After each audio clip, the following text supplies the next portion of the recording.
Hi, I'm Ron Spurnberg, co-founder and CEO of Hi Mama. Welcome to our podcast about all things early childhood education.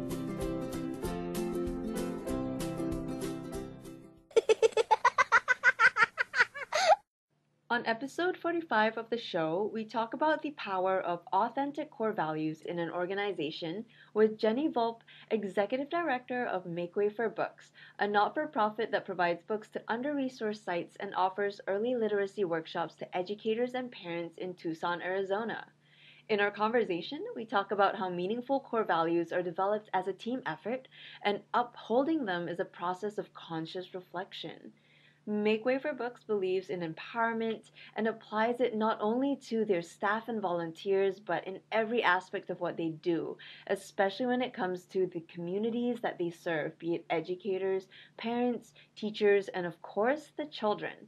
If you are looking to be inspired by an organization that is truly passionate about what it's doing, then stay tuned to this episode of the Preschool Podcast. Jenny, welcome to the Preschool Podcast. Thanks, Ron. I'm really happy to be chatting with you today. It's awesome to have you here as a guest on the show because I was looking at the Make Way for Books website and the core values behind Make Way for Books, and it was super inspiring. So I wanted to have a conversation with you about those core values. And how about we start off with the question of why you have core values?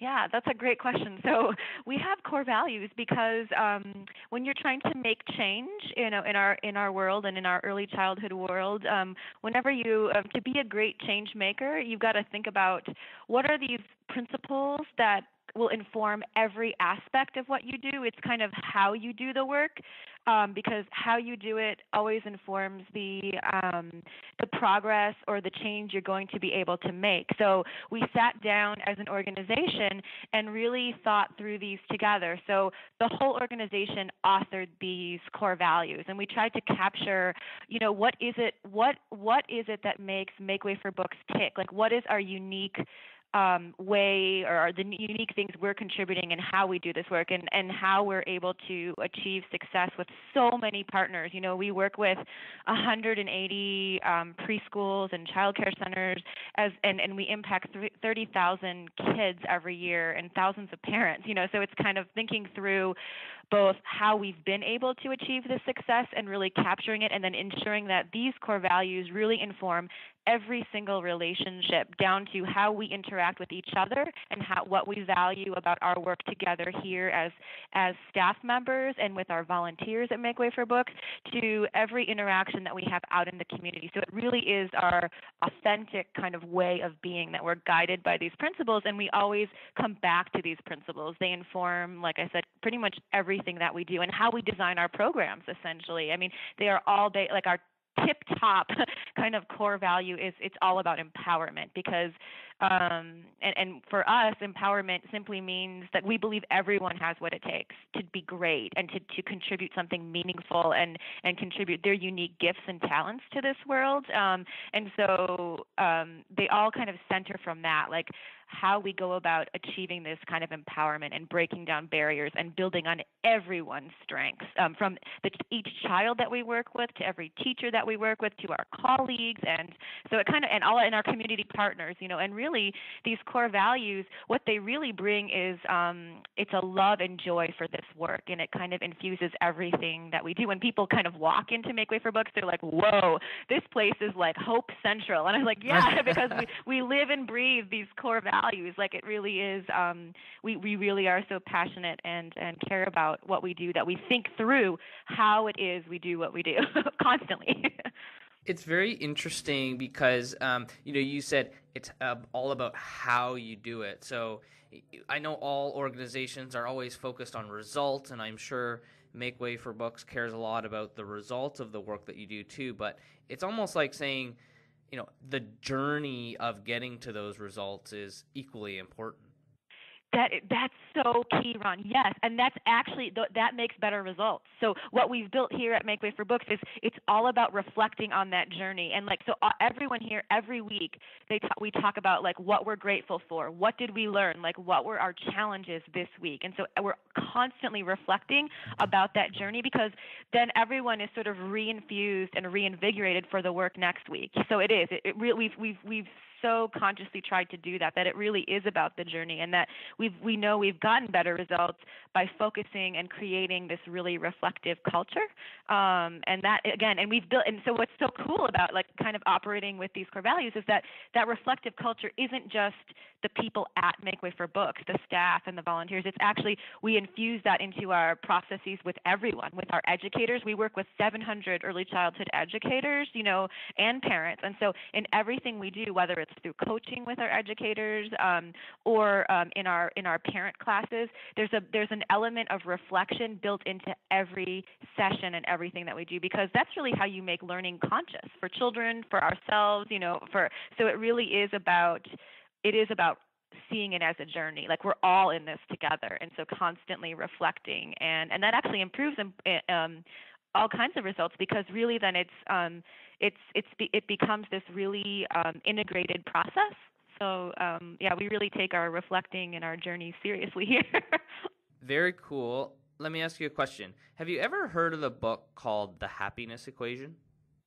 I haven't read that. I would love to read that. I haven't read it. Yeah, because this conversation reminds me a lot of the book, which kind of it's taking the concept that you're talking about and it kind of applies it to life in general, because it says, the normal equation that we've been taught in life is you work really hard and you get an education and then you get a job, and then if you do all that, you'll be successful and then you'll be happy. And they say, actually, that's completely backwards. It should be the other way, and you should be happy first. And if you're happy, then you're going to be successful. And it flips that equation around. And it's kind of the same thinking about the journey, right? That journey about how you live your life and how you are trying to make an impact is so important to the results. Totally. And what just struck me as you were speaking, it actually, so we're all about early literacy, right? And so many parents get this message like, you should read with your child 20 minutes a day, read with your child 20 minutes a day. Well, for us, it really isn't about the should. It's about the joy, even of reading, of that process, and that's also how we break down barriers. So we've got families that, with parents who may have low literacy themselves, understanding by the end that they love reading with their kid. They have a lot to contribute. That it isn't just, we've got to sit here and slog through this book for 20 minutes, and it's so. Parents have these kind of amazing ahas when they realize this is fun, this is all about the joy and the love that we're going to, and the connection we're going to create around these books together, and so it really is about spreading that message too of joy. And it is, yes, there's lots of shoulds, and we know what works, but it's really let's focus on how we're going to do this together. Totally, and I remember seeing in one of your videos that one of the parents was talking about that the time she spent with her child reading together was like her favorite time of the day. That was the time she had to connect, right?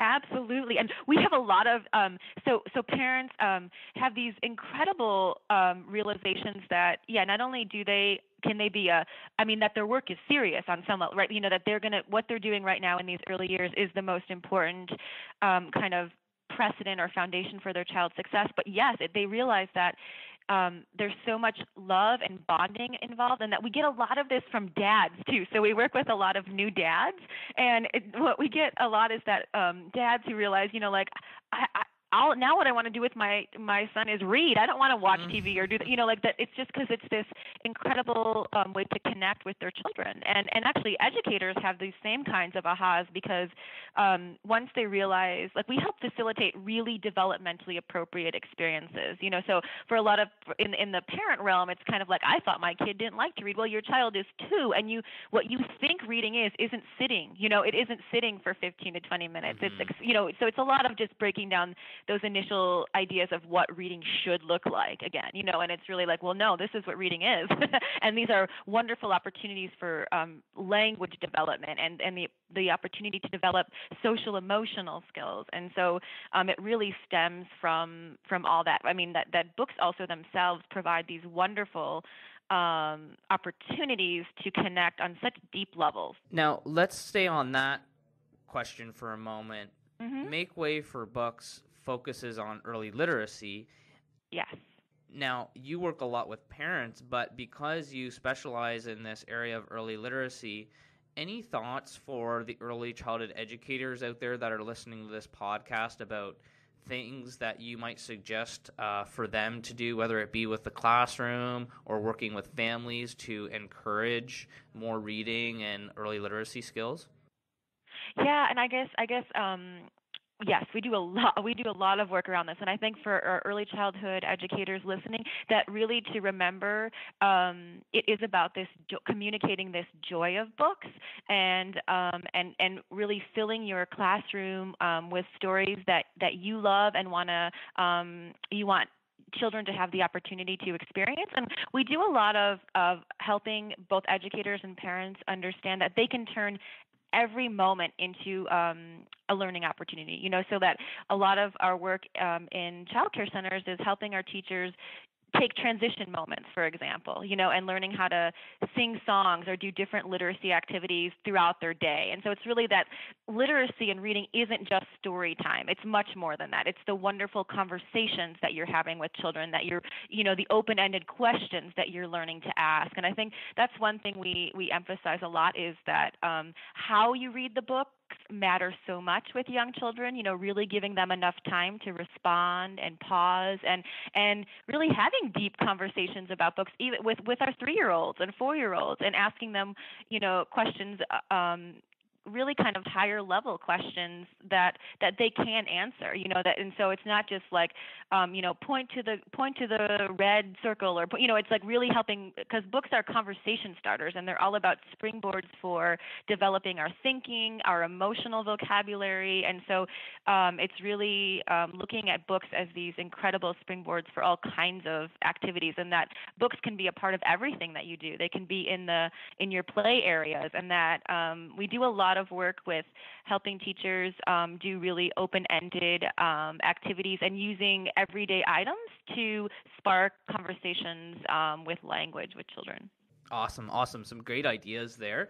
I just want to jump back to the core values. So this was one of the things I really wanted to focus the conversation on. We talked a bit about why you have core values. There might be some listeners out there, teachers or directors or administrators, who want to go back to their childcare programs and say, hey, Yeah. we should do these core values in our program. Can you tell us a little bit about the process? I know you mentioned that you sort of got the whole organization together. How did that work? Yeah. And so we got the organization together, and we just had we began with a conversation about, what are the values that we care about together. And so it was first I had people kind of reflect in writing, just jotting down stuff, so before they contributed to the group, and then we kind of talked about them as a group, and then we drafted kind of a list, and then we chipped away at that list, and we added and took away, and for us, we have a lot of core values. There's 16 of them listed. Now, we could have kept whittling it down, but we really see them as our poetry, kind of as our kind of our manifesto, so we didn't actually, I think, some organizations have like 5 core values. I mean, ours, there's a lot of them. And then we wanted to infuse them with pictures of what these are. So if you look on our website, and please do check them out, anyone who's listening that wants to check out these core values, they're on our website in the Who We Are section, and you'll see that these are photos of our children, of our parents, of our teachers. And so again, we came to them. The process took about, I would say, almost about 2 months to just kind of sit with them and revise them and work them out to create something beautiful that we all are very proud of. Awesome. And I just want to hit on one point again. You had everyone in your organization independently document what they felt the core values were before you discussed it as a group. Absolutely. Okay. Yes. Now, so you put together your core values. And you've got 16 of them. Can you tell me what a few of them are? Maybe this will get the creative juices flowing for people to understand, what core values look like and what some core values might be. Absolutely. So I mentioned early in our conversation that, the key to all of this is empowerment. That's what we're about. So, so for example, that core value of empowerment, we wrote, there's a little bit of language underneath the word empowerment that just says, we are in the business of realizing potential. We all have what it takes. And so, so empowerment is the first one. And then we kind of go through, like, another one is that we believe in leading and inspiring. Like, we often call our work, we're like a laboratory for inspiration, right? Because that's how you create any kind of change. So with that core value, we kind of reflected, and the words that are kind of underneath that core value they simply say, we embrace and drive change with bold vision. Because doing this kind of work, to be inspirational and to really lead, requires courage. And so that's another core value, is hope and courage, that we imagine truly that and realize that there are infinite possibilities, and each one of us might come up with a different way. And so part of what we do together is we examine those, and we've also got the courage to believe that we can do it. Once we decide, whatever our new idea is, how we might carry it through. Another one, of course, there's respect is a very important core value, and there's so much in that that really for us respect is about it's about love in action, truly. And we realized when we came together and started talking about these core values that it's whatever, all that we do is based on relationships, like everything in life is based on the quality of our relationships. And that's really, again, we do this work family by family, child by child, teacher by teacher, and every relationship matters. And so we kind of thought through, what is the fabric of a successful relationship look like? Like, how do we build trust with our parents, with our children, with our teachers, with our community partners? And so really understanding and looking at respect as kind of coming down to really love and action and compassion, and that really understanding that what we like to do at Make Way for Books is make everyone feel special and that they've got something to contribute. And then, of course, I don't know if you can tell, but we do things here with exuberance. So one of our core values is actually enthusiasm, because that's contagious, right? If you're out in the world doing your work and you're doing it with joy, people want to be around that. And so we really do, everyone here really believes in what we do. And so it's exhibiting that passion in every day, in every interaction that you have out in the world, doing your work. And so we believe that positivity, just people want to be around that. It infuses everything with energy that people want to be around. And that's related to connection, which is another core value that we have, that we really believe in partnership and achieving common goals, and really helping to be a conversation starter for our community, and creating the space to allow those important conversations and connections to happen. And then fun is, of course, one of our core values, and gratitude. So every week we reflect on what we're thankful for, individually and then monthly as a group. So those are some of them. And then I guess the last core value is one of my favorites. It's grit. And it simply says, with that core value, we decided to write, we persevere, period. And it's this just gorgeous picture of this little boy, Asa, it was his last day of participating in one of our literacy programs, and he's ready for kindergarten. So it's just his really beautiful, determined face. And so really everyone here is really about rolling up their sleeves and figuring it out, what it is to do, so that we always persevere and can make that impact that we want to make. Amazing examples. And also for our listeners, that's another great book if you haven't read it. Yeah. Grit is a really good book. Now, let's take this one step further, because one thing that really amazes me about Make Way for Books is not only do you have core values, and there's other organizations who have core values, but you seem to actually live and breathe your core values, and that I think is actually even more unique. So let me ask you about that, because it's one thing to have core values, but it's a whole other thing to actually execute and implement those core values as opposed to just write them down and sort of post them on the wall and say they're a thing.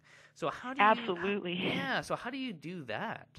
Yeah, it's really like, okay, so this is what I love. This is why I love to be the leader of this organization, because someone just asked me the other day, like, how do you know how to do this? And I said, well, really, I run this organization like how I ran my classroom, which is essentially, it's about building a beautiful community together, right? And so the reason why we're able to we do really live and breathe these core values is, first, we created them together, right? It's kind of like with your classroom. If you sit down, if you've got older children, you sit down and you make your agreements, right? You sit down together and make your, some people call them rules. I never called them rules. Like this is our way of being together. Like, how are we going to do this together? And so everyone, there's buy-in because, first of all, everyone creates them, and they aren't just posted on the wall. We use them this is how we design our work in the community. Like, our programs are built on this. So for example, Grit, and you mentioned the book Grit and the work of Angela Duckworth. So we teach consciously about Grit to our teachers and to our parents. So we have our parents understanding what a growth and fixed mindset is. So on some level, these are built into everything that we do, both with our partners and with ourselves. And like, we'll weigh actions that we're choosing to do. Like, we'll decide, well, are we going to go forward with this? We weigh it against our core values. Like, how does this fit in? And so it's really all of our team leaders, care about these and believe in them. And so everyone is kind of operating. We always go back to this, to these values. And they're actually living in our building. Like, we have this one room where we all make decisions. They're life-size. They're a whole entire wall, so it's just kind of, they do, you have to make them you infuse them in kind of everything you do, and you weigh your actions and your decisions against these core values. So, and we also talk about we reflect here how we've exhibited these core values. Like, what are moments when like, every week too, we not only talk about how we're grateful, but like what we're proud of, and what were you particularly proud of this week having accomplished, and and how which core value does that relate to? So people actually are always reflecting on these. So, and also people know that they're living and breathing, and we could change these, like, because again, it's like this, that these could change, that's the other thing. And we could say, you know what, I think it should be this instead of that. And so they really are, we didn't make the core value. It's kind of I was just trying to explain this to someone the other day. It's that we didn't just decide like, oh, these are great things, let's just write them down. They were on some level already inherent in the way we were doing things. And so, but it was important for us to articulate them so they could become this living, breathing culture and really inform the culture of what we do at Make Way for Books, if that makes sense. I actually think that's a super important point, because I think where some people might go a little bit wrong with the core values is to come up with core values that are really super aspirational about what they want to be instead of who they actually feel they already are, in which case it's going to be very hard to actually live and breathe that every day because you're not there yet. Yeah. Yeah, and then they're not authentic. Like, that's that's what people comment on too. It's like, that's why I said ultimately this is about, our core values are about kind of teasing out how we make great relationships, right? And that you figure out what is your niche, like really what is your core value, what might be your core value as opposed to my core value. You know what I mean? Like, your core value might be joy or something, I mean, we all do things differently. So you're right. It's like really thinking through what really is how do these match kind of what we do, and really then they can be aspirational, but they really have to be authentic. Yeah. And I think the other thing that came out of that for me was, as a leader of an organization or a company or a childcare program, if you are going to come up with your core values, you have to be committed and responsible for being accountable to those going forward. Yes. Yeah. Wow. Well, this is really an inspirational conversation. These are phenomenal core values and an awesome organization. I would love for listeners to go to Make Way for Books and read up a little bit more about this. And what is your website, Jenny? Yeah, it's simply our name, makewayforbooks.org. And we also have a free early literacy bilingual app that educators and parents can download. It's entirely free, and you can get to that app. You can see it on the website too. I forgot to mention that in terms of resources, but there are a lot of resources on the website as well. If you're an educator, you can sign in and get, we do some early literacy guides for different books and concepts and themes. So do check it out because I'm sure there's something there for you. Wonderful. Thanks so much, Jenny. The power of core values, I think, is super, super important for any organization. If you can be authentic and really be accountable to those, I think Make Way for Books has done a great job with that. So thank you so much for sharing your story about it. Thank you, Ron. It was a pleasure to speak with you today. And to all of your listeners, thanks for doing what you do to improve our early childhood community. Awesome. Thanks, Jenny. Take care, Ron. What's your name? Michaela. Michaela. How are you? Hi. You having fun playing? Yes. It's a nice day, isn't it? Yes. Yes. What's your favorite thing to play out here? Playing monsters. You like to play monsters? Do you like the swings? Okay. What else you like to do? Play my Dora bike. Oh, with your Dora bike? Oh, okay. Do you ride fast? Yes. Yep. Okay. Well, have fun.